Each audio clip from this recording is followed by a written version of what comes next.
묵상 기도드림으로 하나님 앞에 주일 예배를 드리겠습니다. 하나님은 영이시니 예배하는 자들은 영과 진리로 예배할지니라. 사랑의 아버지 하나님, 하나님의 크신 은혜와 사랑을 감사합니다. 지난 한 주간도 하나님의 은혜 속에 살게 하시고 오늘 우리가 이렇게 하나님 앞에 나와 영과 진리로 예배하며 하나님의 은혜를 사모하며 하나님 앞에 경배합니다. 하나님께서 우리 모두의 예배를 받아주시고 이 시간에 하나님의 성전에서 하나님께 예배하는 성도들, 영상을 통해 하나님 앞에서 경배하는 형제들 모두에게 하나님께서 긍휼하심과 자비하심과 크신 은혜와 은총으로 함께하여 주시옵소서. 우리에게 주어진 어려운 전염병이 속히 물러가게 하시고 하나님의 은혜 가운데 우리가 하나님의 은총을 찬양하며 하나님 앞에 온전하게 예배할 수 있는 은혜가 꼭 있게 하여 주시옵소서. 오늘도 소원을 가지고 하나님 앞에 나왔습니다. 기도하는 중에 하나님이 소원을 들어주시고 기도에 응답하여 주시옵소서. 병중에 있는 형제도 있고 해외에 있는 성도들 또 군에 있는 자녀들 하나님의 각별한 도우심이 필요한 성도들이 많습니다. 하나님이 꼭 돌아보시고 이 한 주간도 은혜와 평강으로 품어 주시옵소서.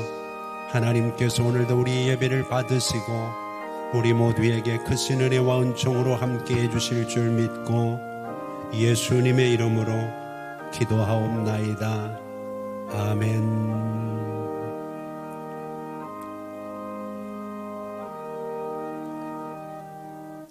우리 같이 26장 1절과 4절 찬양을 하나님께 드립니다.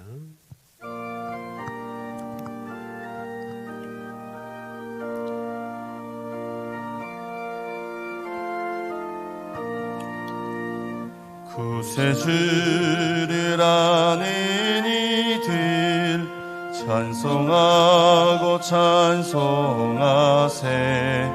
마음과 뜻과 임다하여 경배 드리세.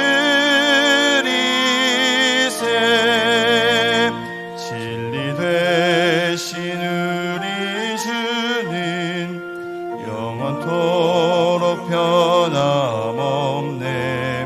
성도들아 주를 믿어 길이 섬기.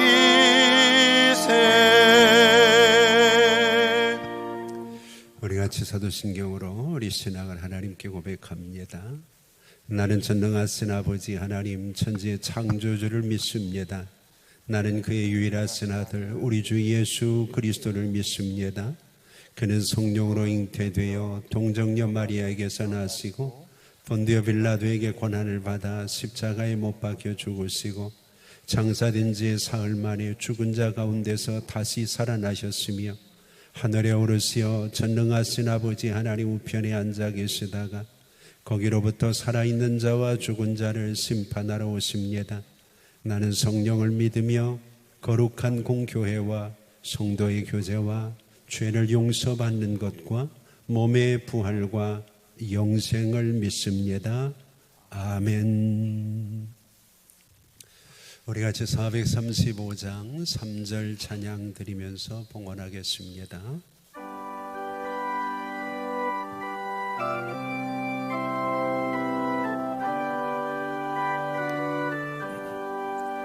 어두운 골짜 지나가며 험한 바다 건너서 천국문에 이르도록 나와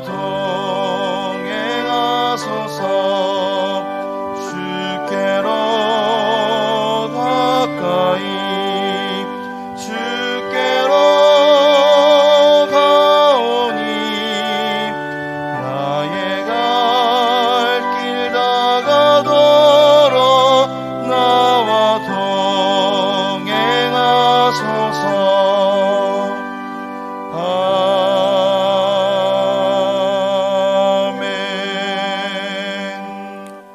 사랑의 아버지 하나님, 오늘도 하나님의 은혜 가운데 사랑하는 성도들이 하나님의 전에 나와 삶의 열매들을 하나님께 드리며 하나님의 은혜와 은총을 감사하고 찬양하며 기대합니다.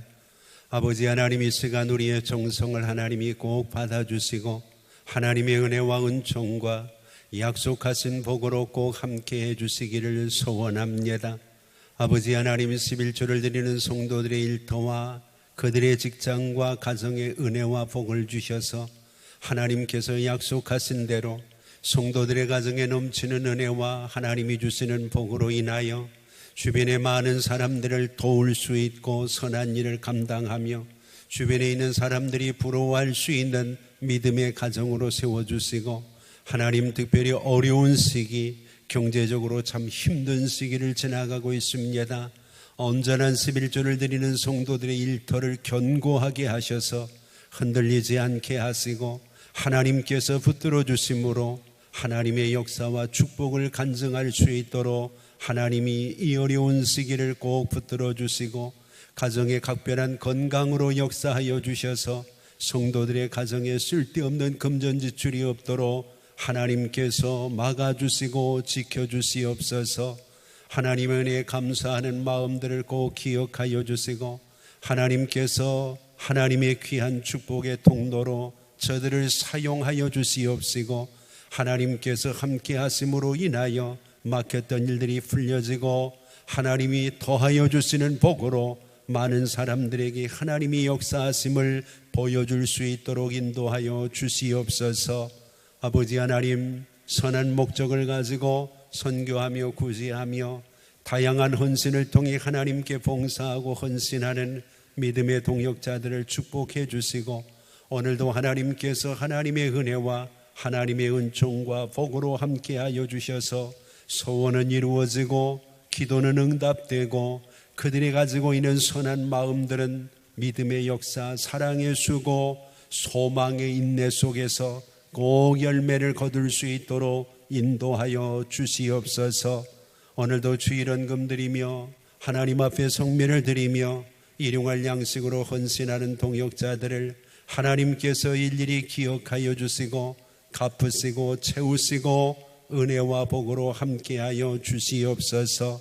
오늘도 하나님 영상으로 예배하며 온라인으로 헌금하는 성도들의 손길을 기억하여 주시고 은밀한 가운데 보시는 하나님, 그들의 중심과 그들의 믿음의 열매들을 연락하여 주시옵시고 동일한 은혜와 복으로 하나님이 함께하여 주시옵소서.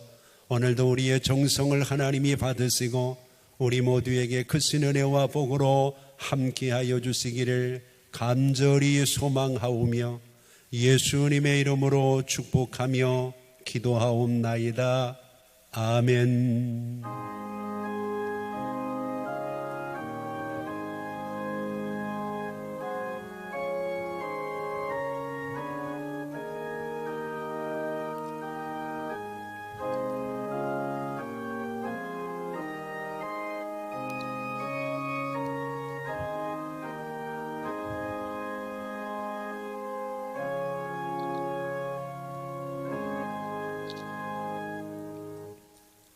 우리 같이 하나님의 말씀을 보겠습니다. 출애굽기 9장 3절부터 5절까지의 말씀입니다. 출애굽기 9장 3절부터 5절까지의 말씀 찾으신 줄 알고 봉독합니다.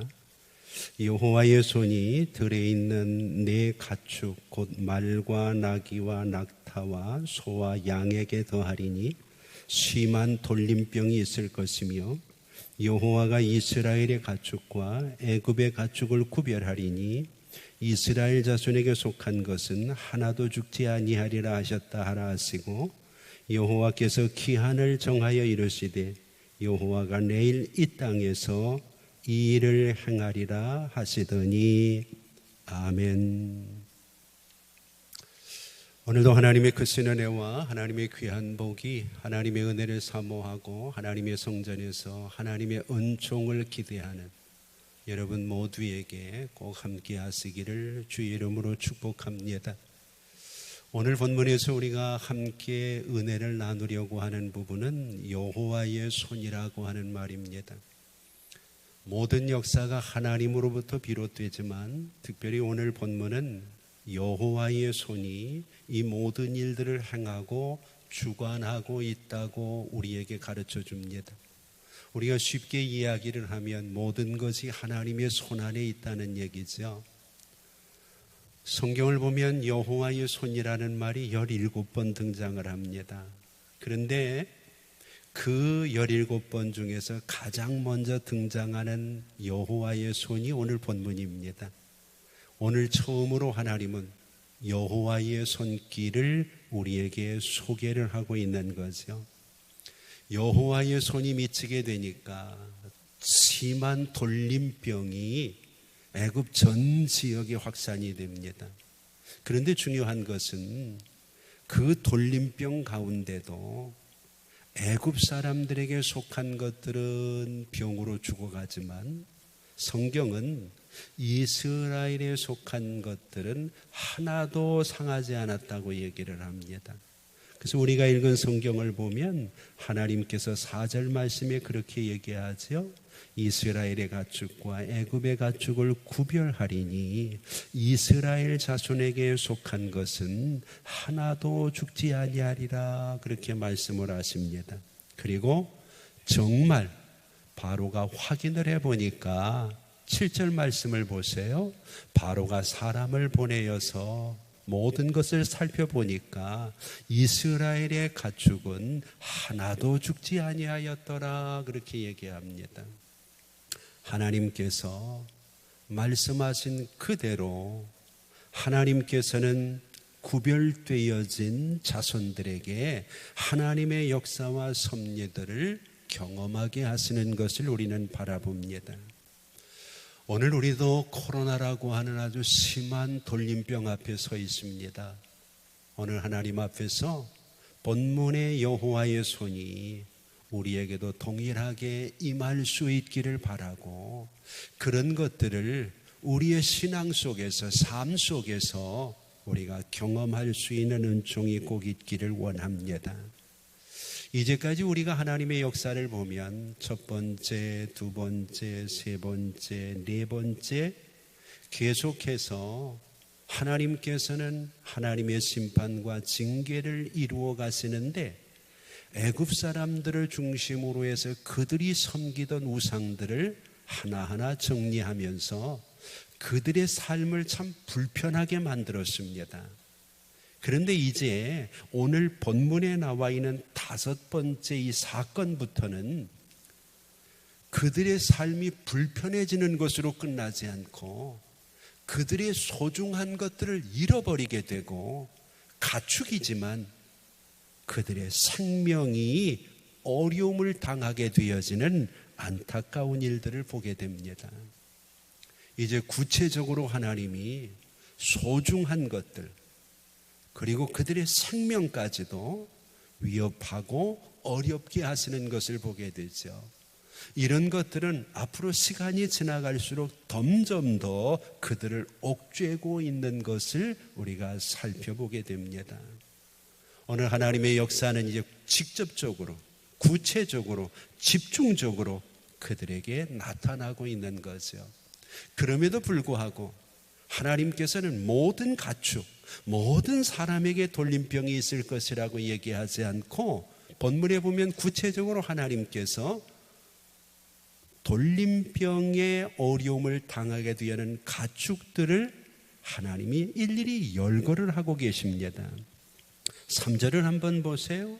여호와의 손이 들에 있는 네 가축, 곧 말과 나귀와 낙타와 소와 양에게 더하겠다, 그렇게 얘기를 합니다. 두 가지 조건이 있습니다. 하나는 집에 있는 거 말고 들에 있는 거, 들에 있는 겁니다. 그리고 모든 가축이 아니고 그 중에서 하나님은 말, 나귀, 낙타, 소, 양, 이렇게 5가지를 지정하셔서 그들에게 구체적으로 그냥 돌림병이 아니라 심한 돌림병이 그들에게 더하여질 것이라고 말씀을 하고 있습니다. 이것은 그들에게 있어 대단히 중요한 하나님의 지적이죠. 말이라고 하는 것은 여러분들이 아는 것처럼 전쟁에 필요한 짐승입니다. 당시에 애굽은 거의 주변을 지배하고 있는 강대국으로 그들은 말을 통한 전차를 통해서 많은 나라들을 정복합니다.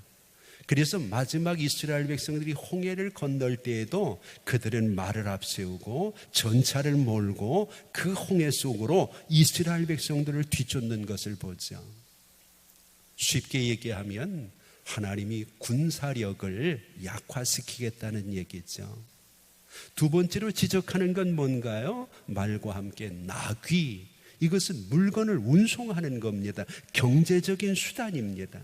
이 경제적인 수단도 하나님께서 약화시키겠다는 거예요. 군사력, 경제력, 그리고 낙타라는 말을 사용합니다. 이 낙타는 무역에 사용이 되는 거죠. 먼 사막을 지나야 되고 먼 거리로 그들의 물자를 운반할 때에는 낙타가 반드시 필요합니다. 하나님이 그들의 무역에도 어려움을 주시겠다는 거예요. 한 걸음 더 나가서 하나님은 직접적으로 그들의 소에 대해서 얘기를 합니다. 여러분들이 아시는 것처럼 애굽은 농경사회거든요. 이전에 기계화되지 않았을 때 농경사회는 소가 없으면 농사를 지을 수가 없습니다.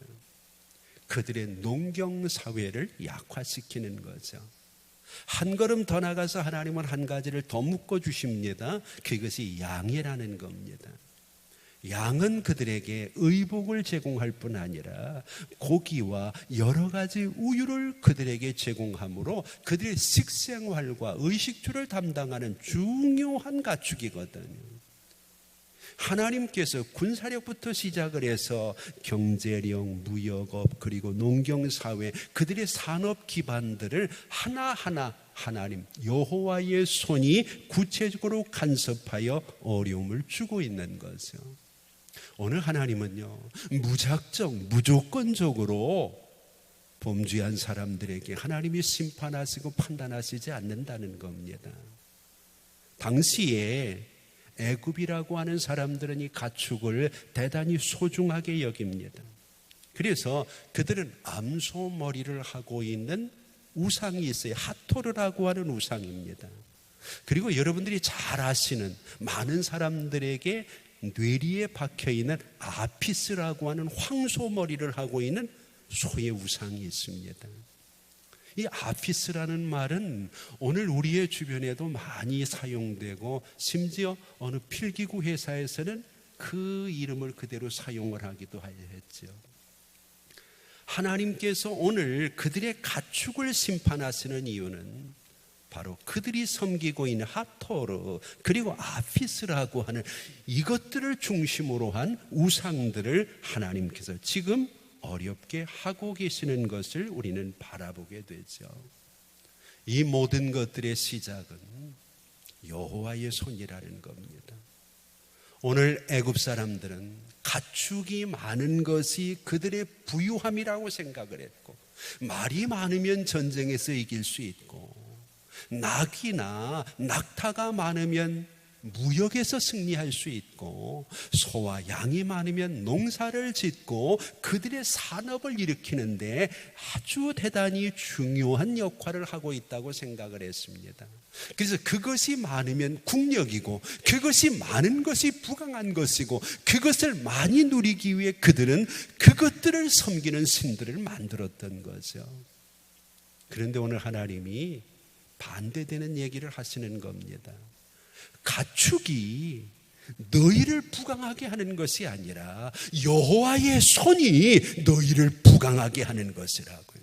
너희가 지금 누리고 있는 것들, 너희가 지금 모든 것들의 목표를 삼고 있는 것들은 여호와의 손이 나타나서 여호와의 손길이 미치게 되면 한순간에 아무것도 아닌 것이 될 수밖에 없다는 거죠.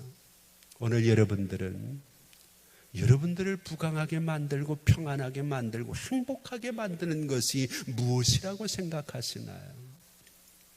혹시 애굽 사람들처럼 군사력이라고 생각하시나요? 그래서 군비를 확장하고 우리가 어떤 원자 무기를 개발해야 오늘 우리가 이 땅 위에서 평안할 수 있다고 생각을 하시나요?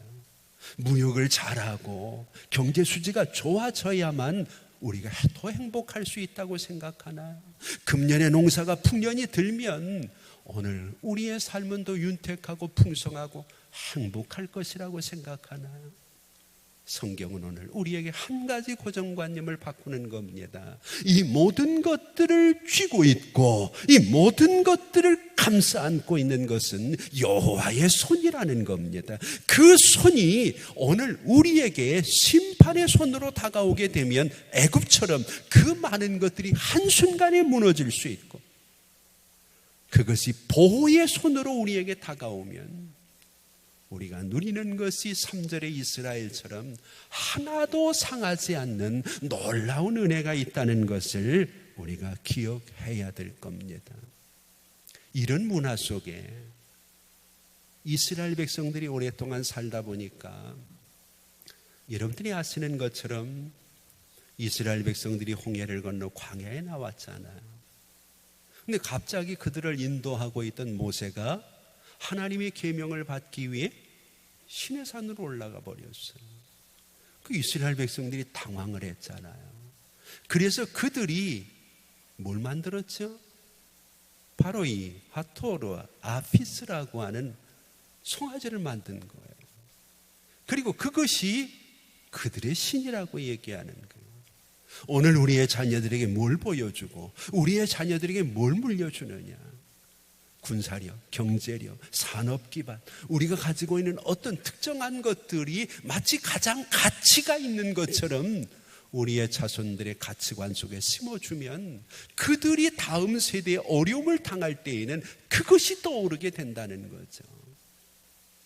오늘 우리는 어렵고 힘든 때일수록 여호와의 손이 인생의 성공과 실패, 형통과 모든 것들을 주관하고 있다는 사실을 우리의 자손들에게, 우리의 이웃들에게 분명하게 전해 주어야 되는 거죠. 오늘 이 돌림병이라고 하는 것, 그것도 심한 돌림병이라 그랬잖아요. 얼마나 힘들고 어려운 것이겠어요. 성경은 지금 이 시대를 살아가는 우리들도 똑같이 하나님보다 귀중히 여기는 것들이 너무 많다고 얘기를 해요. 오늘 여러분들은 어떠신가요? 그 이유를 로마서 1장 21절을 보면 이렇게 설명을 합니다. 죄로 인하여 그 생각이 허망하여지며 미련한 마음이 어두워지니까 마땅히 창조주 하나님을 섬겨야 될 사람들이 짐승을 섬기고 피조물들을 섬겼다는 거예요. 그런데 오늘 본문을 한번 보세요. 바로가 모든 것들을 확인하고도 그 마음이 완강하여 백성을 보내지 않았다, 그렇게 얘기를 해요. 성경은 로마서 1장 23절에서 얘기를 해요. 그들이 그렇게 할 때 그들을 마음의 정욕대로 행하도록 하나님께서 더러움에 버려두셨다 그래요. 하나님이 마음을 잡아주지 않았다는 거예요. 그러니까 계속 완악하고 완강한 가운데로 죄로 인해서 생각이 허망해지고 마음이 어두워진 상태로 자꾸 흘러갈 수밖에 없는 것이 인생이라는 거죠. 그러나 성경은 우리에게 이 시대에 분명히 경고합니다. 마태복음 6장 24절, 누가복음 16장 13절, 마태복음 6장 24절, 마가복음 10장 30절, 사복음서 모두가 공통적으로 한 사람이 두 주인을 섬길 수 없다고 얘기해요. 우리가 지난 시간에 얘기했잖아요. 누구의 소유권이냐, 누구의 백성이냐. 오늘 우리가 이 땅 위에서 이런 가치관을 가지고 하나님 앞에 서게 되면 한순간에 여호와의 손이 임하게 될 때 보호막이 아니라 우리의 것들을 거두어가 쓰는 손길이 될 수 있다는 것을 우리는 기억해야 돼요. 많은 경험이 있고 체험이 있고 믿음이 좋은 사람은 괜찮겠지, 그렇게 생각을 하면 곤란합니다.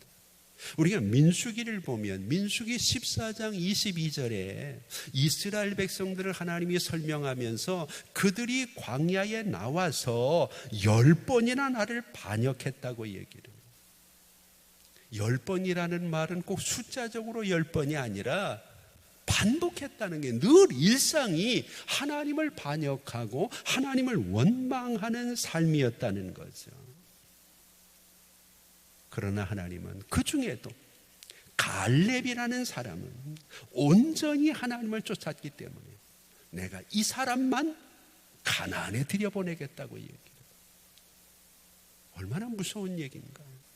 오늘 우리가 세상을 살아가면서 우리에게 주어진 환경과 상황을 핑계하면서 오늘 얼마나 많은 반역을, 얼마나 많은 가치관의 변화를 오늘 우리가 하나님 앞에서 범하고 있느냐는 것을. 우리는 이런 설교를 하면서 그런 생각을 합니다. 바로는 나쁜 놈이니까. 맞아. 바로를 심판하지 않고 애굽 사람을 심판하지 않는다면 하나님이 어떻게 공의롭다고 할 수 있겠는가? 여기서 큰 문제가 하나 있어요. 항상 우리는 하나님의 말씀을 들을 때 좋은 편은 내 편이고 나쁜 편은 안 믿는 사람의 편으로 생각을 합니다. 나는 바로가 아니라고 생각을 해요. 우리는 애굽 사람과는 다르다고 생각을 해요. 그런데 생각은 같거든요. 하는 짓은 같거든요. 삶의 방법은 같거든요. 여기서 우리에게 중요한 메시지를 하나님이 주십니다. 내 속에 바로가 활동하지 못하게 하라는 거예요. 여러분, 나도 바로 될 수 있습니다. 바로같이 생각하고 바로같이 행동하고 바로가 하는 짓을 내가 하면 이 시대 21세기의 바로는 납니다. 뭘 믿고 계시나요? 뭘 의지하고 계시나요? 뭘 따라가고 있나요? 나는 반드시 이스라엘 백성이고 나는 반드시 모세고 나는 반드시 아론이라고 생각하면 안 된다는 거예요. 하나님이 이 말씀을 하시는 이유는 하나님께서 우리의 삶 속에서 내 속에도 바로 같은 생각이 있고 내 속에도 하나님의 역사를 경험하면서 변화되지 않는 바로 내가 있기 때문에 이제는 달라지고 바뀌어져야 된다. 너도 바로일 수 있다는 것을 하나님이 우리에게 경고하고 계시는 것을 우리는 바라보면서 좀 더 객관적인 입장에서 내가 지난 한 주간도 바로처럼 살았을까? 모세처럼 살았을까? 애굽 사람처럼 살고 그렇게 생각하고 그렇게 말하고 그렇게 행동하고 있지 않은지, 그렇다면 하나님이 지금 바로를 책망하고 여호와의 손이 바로에게 어려움을 주는 것이 곧 내게 어려움을 주는 것이고 하나님이 그것을 통해서 내게 교훈하시려고 하는 어려움이라는 사실을 우리가 기억해야 되잖아요. 지난 10월 9일에 강원도 화천에서 아프리카 돼지열병이라는 무서운 병이 또 발생을 해서 3마리가 죽었고 2,500마리가 살처분 당한 것이 어제까지의 통계거든요. 근데 지금 코로나 때문에 우리가 너무 힘든데요. 근데 사실 이 돼지열병이라는 것이 무섭거든요. 이게 치료제가 없는 병이에요. 이게 백신도 없습니다.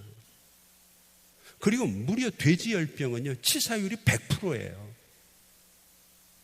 이게 공식적인 질병본부의 발표예요. 얼마나 무서운 병인지 몰라요. 이게 돌림병이잖아요. 코로나에 묻혀서 오늘 우리는 그저 돼지들이나 지나가는 병이려니 생각할 수 있지만 의외로 이 질병, ASF라고 하는 이 질병은 치사율이 너무 높은 거예요.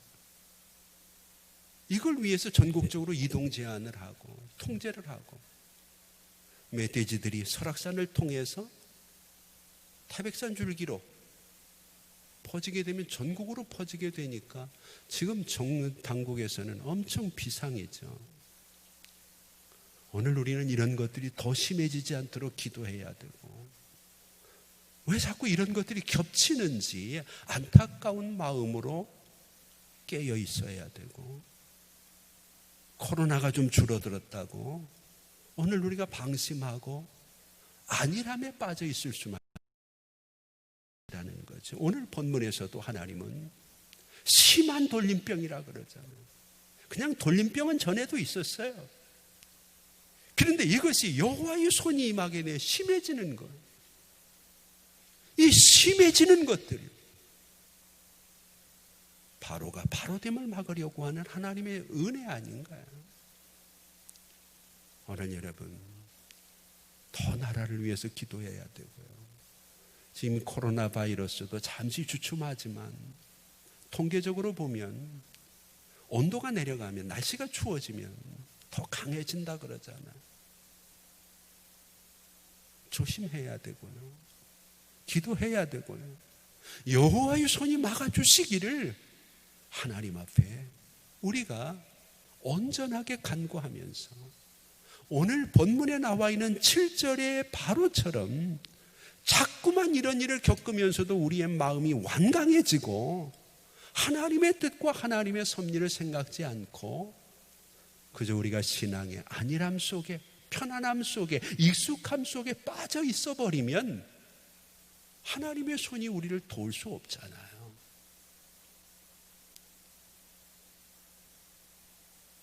우리가 정말 안타까운 마음으로 바로 입장에서 보고 내 속에, 내 삶 속에 바로가 생기지 않도록 하나님 앞에서 더욱 깨어있는 은혜와 은총이 있어야 되겠다는 거예요. 자, 그러면 4절 말씀이 오늘 중요하거든요. 여호와가 이스라엘의 가축과 애굽의 가축을 구별하리니, 내가 구별하는 거 아닙니다. 안 하는 이스라엘 자손이야, 이렇게 얘기한 게 아니고 여호와께서 구별하시는 거예요. 하나님께서 구별하셔서, 이 믿음의 사람이다, 믿음이 없는 사람이다, 오늘 내가 어느 자리에 있느냐가 아니라 하나님이 구별하십니다. 그 구별하심 속에 나는 과연 어떤 자리에 있게 되겠느냐는 거죠. 이 심각한 거잖아요. 하나님의 구별에 따라서 해를 당하기도 하고 지켜지기도 하잖아요. 자, 여기서 중요한 게 있어요. 하나님이 구별하는 기준을 알면 되죠. 하나님이 어떻게 구별하시네? 구별하시는 기준은 하나예요. 이스라엘 자손에게 속해 있느냐, 애굽 자손에게 속해 있느냐. 생김새는 이스라엘 사람들이 데리고 있는 말이나 애굽 사람들이 데리고 있는 말이나 똑같아요. 그렇잖아요. 똑같이 태어나가지고 똑같은 데서 똑같은 풀을 먹고 똑같이 성장하는 거잖아요. 일도 똑같아요. 오늘 우리가 세상의 불신자와 다르지 않아요. 믿음이 있는 사람, 없는 사람 이맛박이 뭘 다르게 달고 다니지 않아요. 다 마스크 쓰고 다 코로나 두려워하고 다 힘들게 살아요. 그런데 중요한 게 있어요. 다 같은 것 같지만 소속이 다르다는 거. 하나님의 축복도 마찬가지입니다. 하나님에게 속했느냐, 아니면 세상에 속했느냐. 오늘 우리가 믿음 생활을 하면서 가까이 해야 될 사람을 잘 결정해야 돼. 시편 1편을 보세요. 복 있는 사람은 악인의 꾀, 죄인의 길, 오만한 자의 자리에 안 앉는다는 거죠. 그러면서 중요한 것은 6절을 보면 의인들의 길은 여호와께서 인정하시지만 악인들의 길은 망하리로다, 그렇게 얘기합니다. 오늘 여러분, 일주일 동안 세상에 살면서 여러분들은 어디에 속해 있나요? 말뚝이 어디 박혀 있느냐는 거예요. 무엇을 중심으로 사시느냐는 거예요. 보디발이 비록 애굽의 장군이었지만 요셉과 함께 할 때 그와 그 집이 복을 받잖아요. 아브라함과 롯이 함께 할 때 롯도 복을 받았지만 아브라함과 헤어질 때 롯은 끔찍한 심판을 경험하죠. 오늘 하나님이 우리에게 묻습니다. 너는 어디 소속돼 있니? 지금 코로나 때문에 우리가 예배를 잘 드리지 못하고 우리의 기도줄이 약해지고 우리가 하나님을 사모하는 마음들은 크지만 하나님을 가까이 할 수 없어도 여전히 우리는 하나님께 속해 있는 하나님의 사람이라는 것을 절대로 잊어서는 안 된다는 거예요. 또 한 가지 중요한 게 있어요.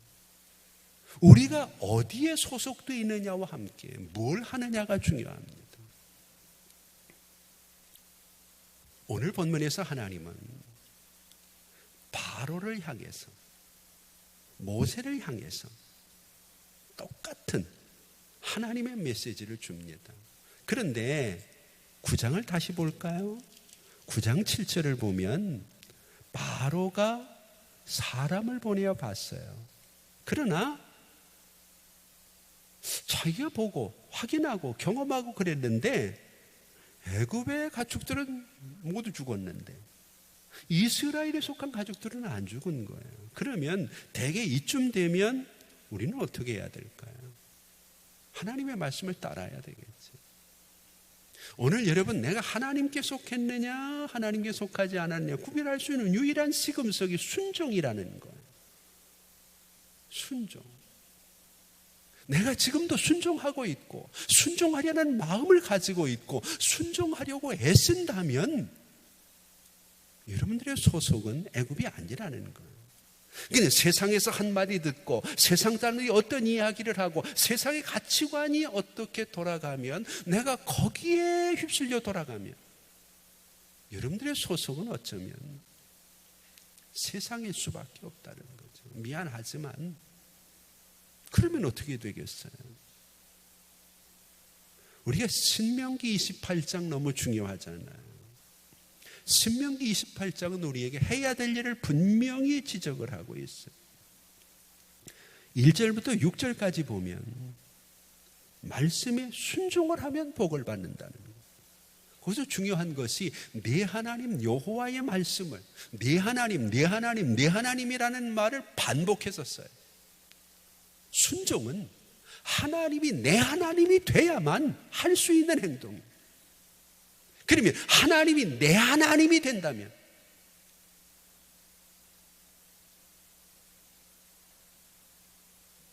그들은 하나님께 속한 사람 아닌가요? 근데 재미있는 것은요, 불순종하는 사람들에게도 하나님께서 같은 얘기를 하고 있다는 거예요.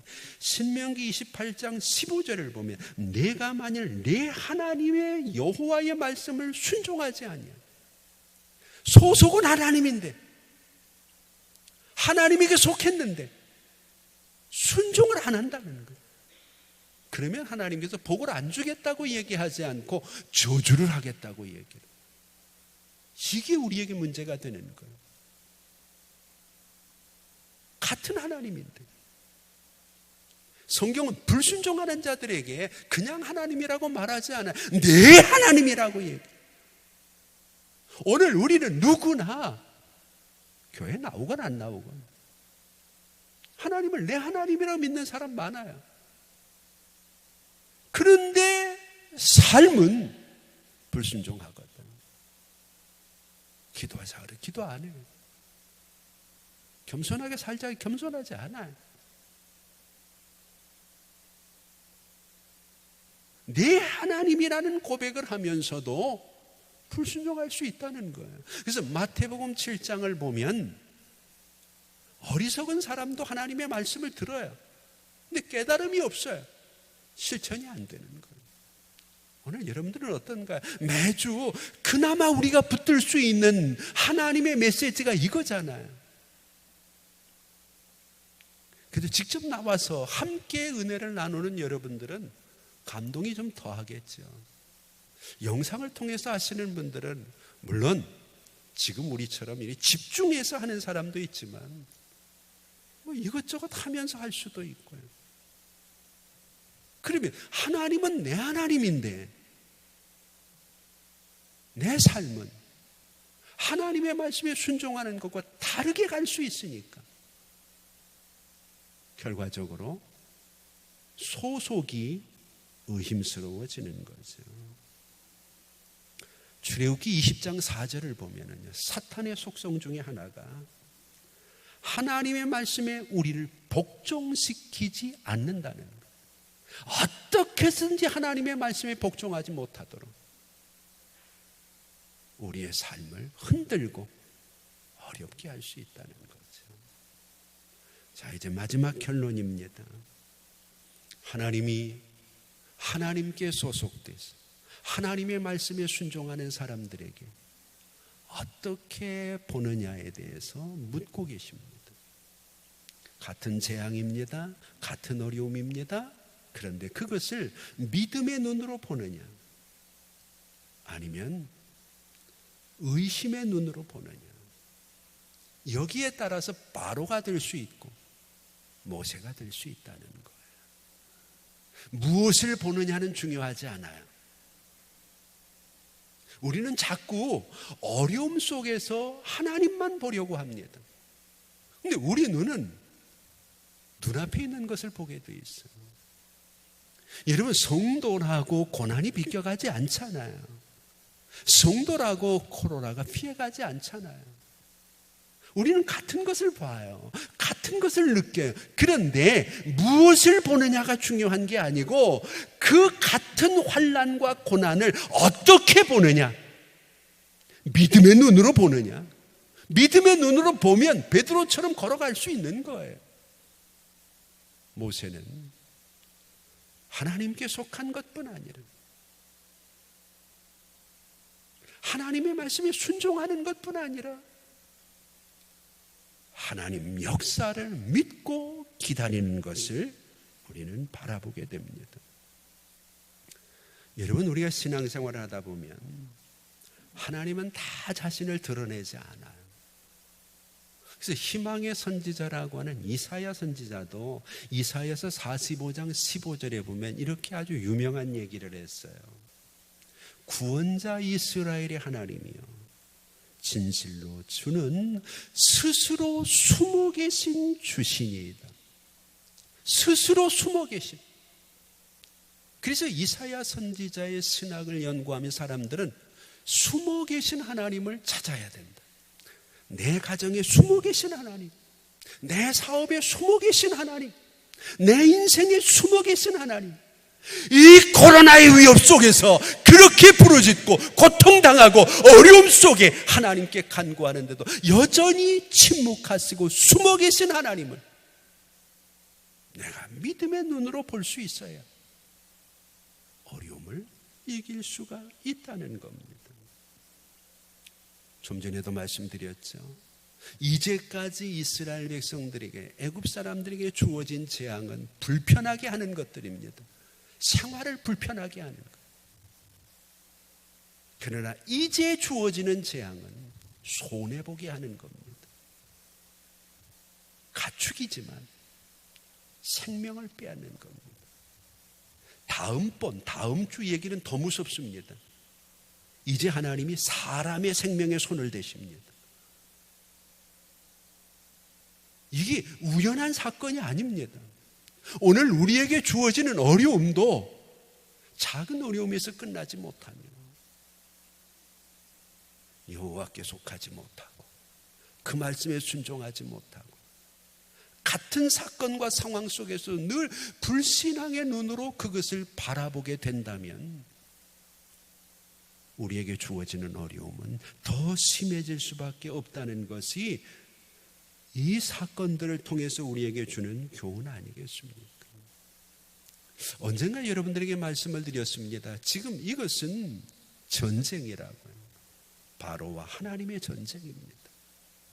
영적인 전쟁입니다. 마지막 때가 되면 적그리스도와 예수의 전쟁입니다. 오늘 우리는 영적인 군사로 세상을 살아가거든. 그렇기 때문에 우리는 숨어 계신 하나님의 의도를 찾아야 돼요. 그 첫째는요, 하나님께서 모든 사건들을 진행하면서 절제하고 있다는 사실을 찾아야 돼. 오늘 본문의 내용을 가만히 한번 보세요. 바로가 계속 고집을 부립니다. 그리고 하나님의 뜻을 거절하고 있잖아요. 우리가 누가 보더라도 승부는 뻔합니다. 달걀로 바위 치는 거잖아요. 바로가 이길 수 없잖아요. 오늘 여러분, 세상이 아무리 악해도요, 세상이 하나님을 이길 수는 없어요. 세상이 아무리 대단한 것 같고 군사력, 경제력이 대단히 우리를 위협하는 것 같아도 하나님과는 대적이 안 되는 거 알잖아요. 그런데도 바로가 버틸 수 있었던 이유가 뭔가요? 하나님 때문이에요. 좀 이상하게 들릴지 모르지만요, 하나님이 이 전쟁에서 하나님의 모든 방법을 다 동원하지 않기 때문에 그래요. 하나님이 한꺼번에 모든 것들이 감당할 수 없을 만큼 쏟아 부으면 바로는 손들 수밖에 없잖아요. 그런데 하나님이 은혜를 베푸시는 거예요. 깨달을 수 있는 시간을 주는 거예요. 오늘 우리도 마찬가지예요. 하나님이 한꺼번에 어려움을 주시면, 이 코로나보다 더 위험한 것들이 얼마나 많겠어요. 신종플루 때만 해도 우리는 코로나는 생각도 못했어요. 여러분, 이게 지나가고 백신이 개발되고 치료제가 나오면 이제 온 세상의 바이러스가 다 죽을까요? 더 이상은 어려움이 없을까요? 더 독한 놈이 안 나올까요? 하나님이 지금 모든 수단, 모든 방법을 다 동원을 하셨다면 바로가 이렇게 버틸 수가 없는 거죠. 오늘 우리도 하나님이 마지막 심판처럼 오늘 우리의 모든 어려움을 쏟아 부으신다면 우리가 무슨 수로 감당하겠어요? 우리의 마스크가 무슨 소용이 있겠어요? 그러나 하나님이 마스크로 감당할 수 있는 여건을 주시는 거죠. 그래서 우리는 최선을 다하고 있는 거죠. 오늘 여러분, 하나님이 모든 것들을 다 동원하시기 전에 하나님의 은혜와 능력을 깨닫고 주님 앞에 서야 되는 거죠. 이것을 설명하는 구절이 5절입니다. 5절을 한번 보세요. 여호와께서 모세에게 이르시되, 여호와께서 기한을 정하였어요. 첫 번째가 중요한 기한을 정하였다. 이것은 시간의 주관자가 하나님이라는 거예요. 바로가 약속한 게 아니고, 바로가 기한을 정한 게, 우리가 기한을 정한 게 아니에요. 내년 12월 달이면 코로나가 끝날 것이다. 내년 12월입니다. 지금 빌 게이츠를 비롯한 세계 외신들이 내년 12월까지로 보고 있거든. 많이 잡았다 그렇게 얘기할 수 있겠지만, 그런데 안 끝나면 어떡할 거예요? 사람이 잡은 기한이 아니라는 거예요. 하나님의 기한이에요. 여러분, 시간을 주관하시는 분은 하나님이셔요. 하나님이 역사하시면 금년 12월도 끝날 수 있는 것을 믿으셔야 돼요. 하나님이 기간을 정하시잖아요. 또 한 가지 중요한 것이 있어요. 하나님이 기간만 정하는 것이 아니라 실행할 날을 정하셔요. 그게 언제? 내일이라는 거예요. 5절을 보세요. 내일 이 땅에서 행하겠다. 만약에 하나님을 믿는 사람이었다면 하나님이 내일이라는 날을 정했을 때 그 한 날 동안 뭐 하겠어요? 어리석은 부자가 내일부터 내가 즐기며 먹고 마시, 하나님이 시간을 안 주잖아요. 오늘 밤에 내가 내 영혼 구원. 벨사살 왕을 죽일 때에도, 바벨론을 무너뜨릴 때에도 하나님이 더 이상 시간을 안 주잖아요. 그 밤에 그들이 죽는 것. 오늘 우리에게 내년 12월까지 기한이 연기될 수 있다면 은혜입니다. 그동안 우리가 우리의 소속을 하나님께로 옮겨야 돼요. 우리의 불순종을 순종으로 바꿔야 돼요. 그리고 무엇보다도 하나님께서 이것을 통해서 우리에게 뭘 원하시는지, 하나님이 우리에게 믿음의 눈을 뜨고 하나님의 역사를 볼 수 있기를 원하시는 것들을 바라보고 믿음의 눈들을 떠야죠. 한 가지만 더 이야기하고 마칩시다. 이 모든 것들을 이루어 갔으면서 정말 하나님에게 중요한 게 하나 있어요. 우리는 정말 중요한 것을 목표 혹은 목적이라고 얘기하죠. 여러분들의 목적은 뭔가? 여러분들의 목표는 뭔가? 신앙생활의 목표는 뭐고? 오늘 나오신 목표는 뭐고? 여러분들의 인생의 목표는 뭔가? 여러분, 목표가 흔들리면 방법이 흔들려요. 목표가 바뀌면 수단이 바뀌어요. 하나님의 목표는 단순합니다. 하나님의 목표는 바뀌지 않아요. 하나님의 목표는 흔들리지 않아요. 여러분, 성경에서 이스라엘 백성들의 출애굽, 우리의 구원을 위해서 하나님께서 첫 번째부터 지금 6번째까지, 5번째까지 하나님이 반복해서 내거는 목표는 한 가지예요. 내 백성을 내보내라. 그들이 가서 예배드릴 것이. 첫 번째도 주님 그 말씀하셨어요. 두 번째도 안 바뀌어요. 세 번째도 안 바뀌어요. 네 번째도 안 바뀌어요. 오늘 5번째도 안 바뀌어요. 10번째 재앙이 끝날 때까지 하나님의 목표는 한 가지예요. 대개 사람은요, 상황이 좋아지면 목표를 바꿔요. 우리나라도 그렇잖아요. 경제가 좀 좋아지면 금년 경제 성장률을 올립니다. 그렇잖아요. 경제가 어려워지면은요, 금년은 경제가 성장하기 어렵다 그래가지고 마이너스까지 내려가요. 근데 하나님은 지금 바로와 전쟁을 하면서 누가 봐도 하나님이 유리하잖아요. 한 번도 바로가 못 이기잖아요. 이 전쟁은 하나님이 승리라는 건 누구나 알잖아요. 근데 하나님이 목표치를 높이지 않아요. 목표를 바꾸지 않아요.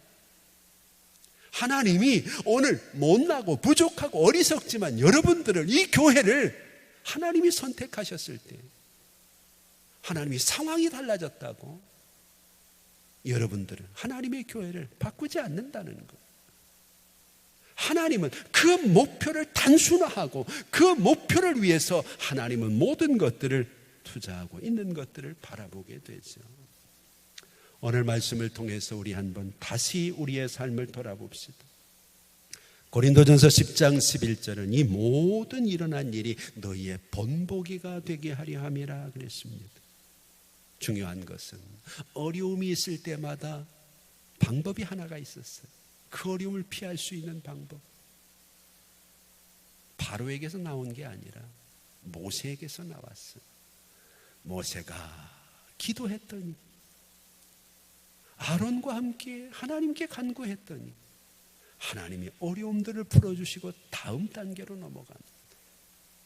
비록 내 자녀가 믿음이 없고 내 친척들이 악할지라도, 이 세상에 있는 사람들이 하나님의 가치관을 갖지 않았더라도 기도하는 모세, 기도하는 당신이 그들의 어려움을 막을 수 있다는 것을 믿으시기 바랍니다.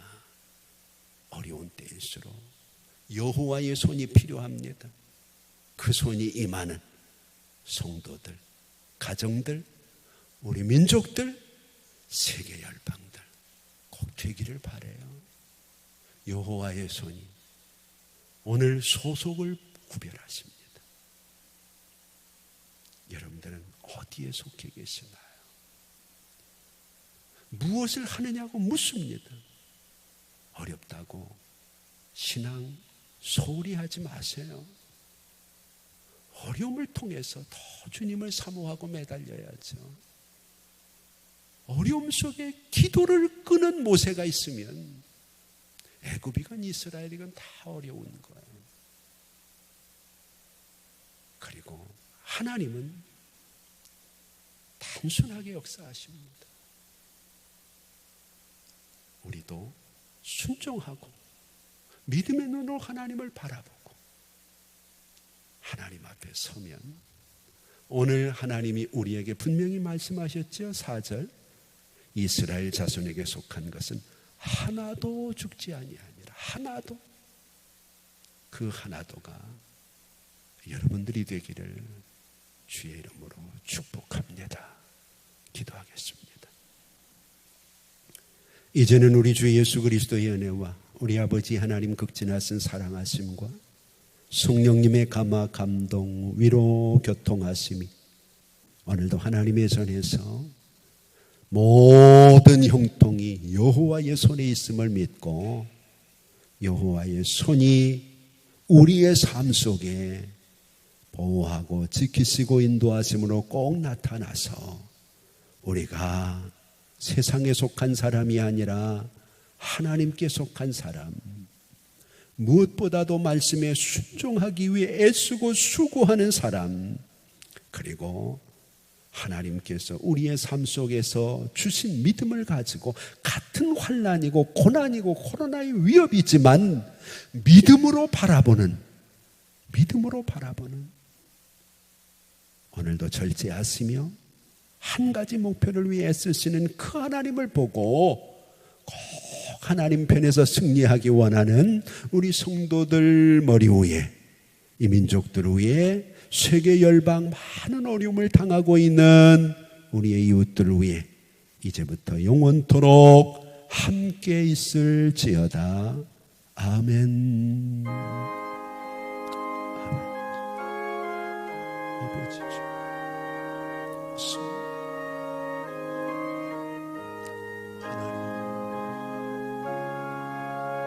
아버지